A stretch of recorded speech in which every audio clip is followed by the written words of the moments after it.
Et pour revenir aux femmes peu présentes, on le disait, dans l'Hexagone, elles vont prendre le relais dans la poésie des années 80.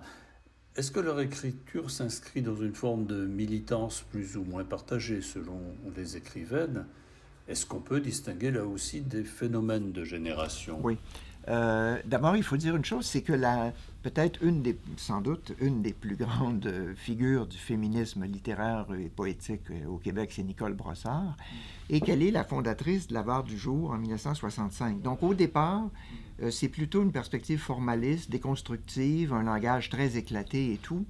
Mais assez rapidement, après 1970, ça va prendre une tournure tout autre et c'est la montée d'un mouvement féministe qui n'est pas d'ailleurs propre au Québec. Il y a aussi la même chose aux États-Unis, au Canada anglais, en France et ailleurs.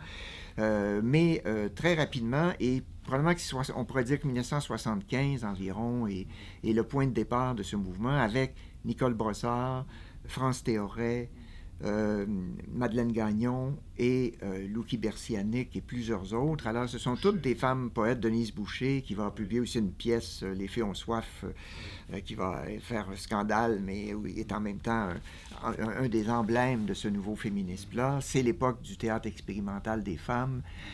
Et que dire de ce phénomène poétique assez inédit dans la francophonie qu'on appelait les nuits de la poésie?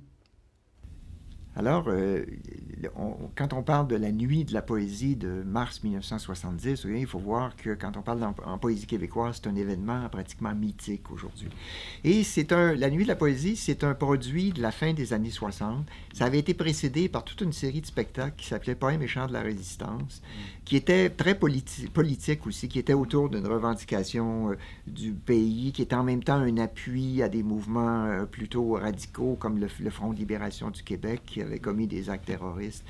Il y avait de la violence dans l'air, mais il y avait aussi le sentiment que la parole poétique était enfin sur la place publique. Alors, 1970, c'est le cinéaste Jean-Claude Labrec qui décide de filmer. Et alors, on peut dire que c'est un témoignage extraordinaire sur la poésie de l'époque, dans tous ses courants, des plus lyriques et parfois un peu traditionnels aux plus éclatés, contre-culturels. On entend des jeunes poètes qui sont autour de la revue Les Herbes Rouges, qui venait d'être fondée en 1968 et qui vont être très contestataires dans les années 70, inspirés par le marxisme, une tentative de déconstruction complète du langage. On a des choses assez farfelues, un peu clownesques, et on a aussi les grands poètes du pays, comme Miron, évidemment, et plusieurs autres, Gatien Lapointe, etc. Alors, c'est un événement marquant qu'on va répéter par la suite en 1980 et tout ça, mais jamais avec le même... Il faut dire que 1970, là, ça a cristallisé quelque chose. Il y a eu une affirmation collective extraordinaire. C'est un événement qui est mémorable. Speak white.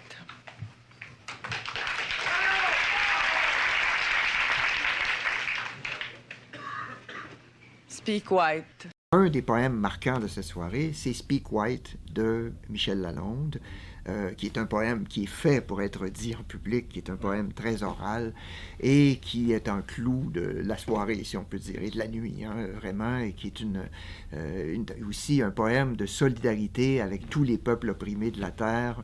Elle dit « Liberté est un mot nègre dans les rues d'Alger et de Little Rock ».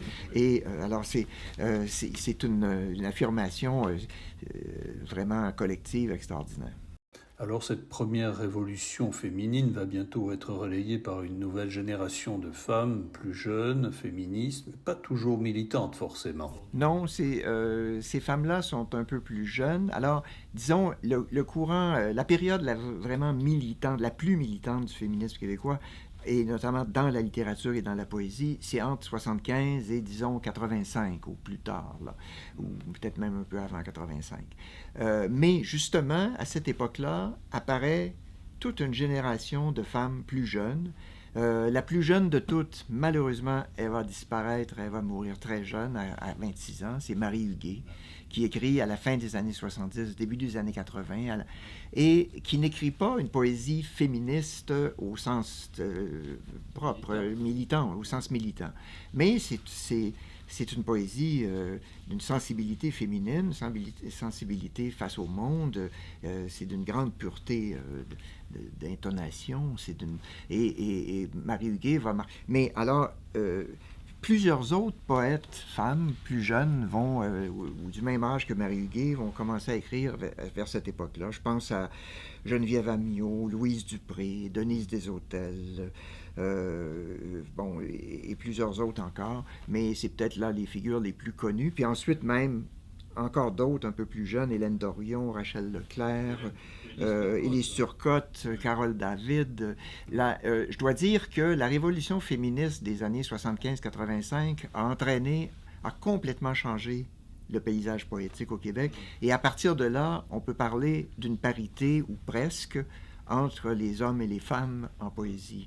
Et plusieurs des grandes figures de la poésie québécoise contemporaine, pensons entre autres à Louise Dupré et Denise Desautels, donc sont des femmes, et il y a un très grand nombre de poètes femmes qui écrivent maintenant, même dans la nouvelle génération.